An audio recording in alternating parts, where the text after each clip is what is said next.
everyone, this is Tolentino Marjorie from VSI 3A. So, to do the task 2, I am going to answer the 3 questions from task 1, which is the first one is, what is your observation on the video being presented to you? And the second one is, make a list of the tools you are familiar with. And the last one, do you think those equipment and tools are essential in metalworks?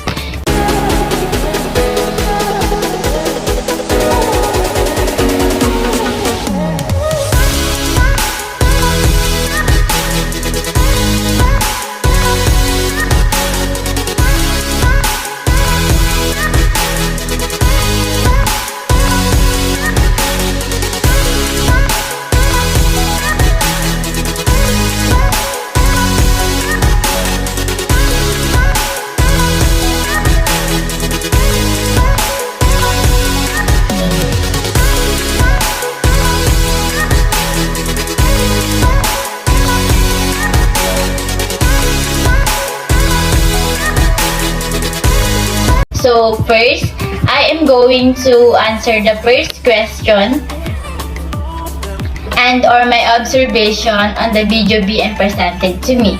My thoughts on the 3 video I've watched were all very interesting. Let's start with the first one. What is welding?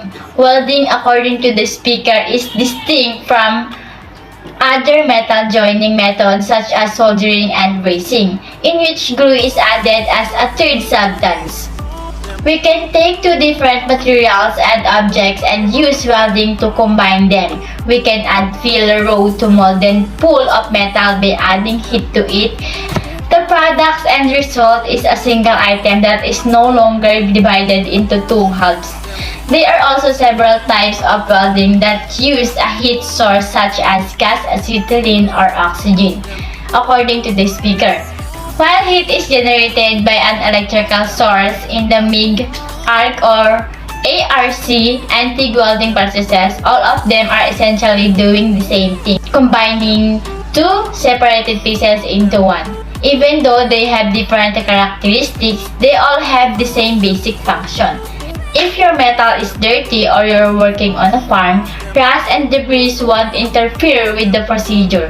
The first 2 advantages of TIG welding methods are that is it more pleasant to the eyes and that it works well on thinner metals. However, each style of welding is valuable in its own way. Each style of welding is effective in its own way in different situations.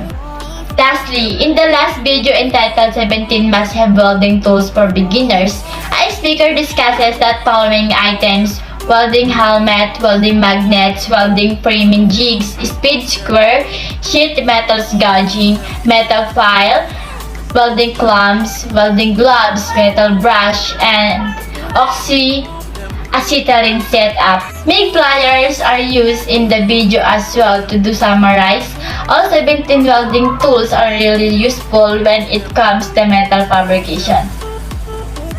So, the second question I'm going to answer is, make a list of the tools you are familiar with. In relevance to the movie I've watched, the tools that I'm familiar with are welding helmets that protects our heads and welding gloves that protect the welder's hands from welding grease, and the metal brush which is used to remove rust and oxide, surface preparation and surface finishing. And the last one is the C-clamps that holds joints and their glue and also used in welding or grinding. So the last question that I'm going to answer is, do you think those equipment and tools are essential in metalworks? So, there are 17 different types of tools that may be used in any job, but I believe that the most significant tools are welding clamps because they protect the welder from injury, and C-clamps because they can hold items that the welder can't reach, especially when it's really hot. Then, there's the safety glasses which will keep our eyes protected. The MIG pliers which are used to cut welding wire and clean up world splatters. So that's all. Thank you for watching. Bye!